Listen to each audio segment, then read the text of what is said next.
আসসালামাইকুম। এই যে দেখেন একটা ফ্লোর সুইচের মাধ্যমে একটা কানেকশন করছি এখন। এই যে এটা চেঞ্জ ওভার, ঠিক আছে, এটা চেঞ্জ ওভার। এই যে একটা সার্কিট ব্রেকার, এই যে চেঞ্জ ওভার ম্যাগনেটিক কন্ট্রাক্টর, এই যেমন এটা মোটরের লাইন, ঠিক আছে। আর এটা হচ্ছে আপনার ট্যাঙ্কির ভিতরে থাকবে, সম্পূর্ণ ট্যাঙ্কির ভিতরে দিয়ে দিব।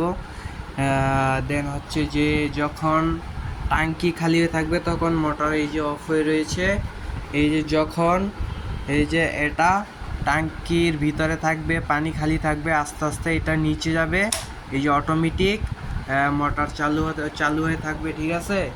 এই যে চেঞ্জ ওভার মেশিন, এটা ঠাস করে পড়ে যাবে। দেন যখন আবার ট্যাঙ্কি ভরে যাবে তখন এটা আস্তে আস্তে আস্তে আস্তে উপরে যাবে। এই যে আমার মোটরটি বন্ধ হয়ে গেছে, ঠিক আছে।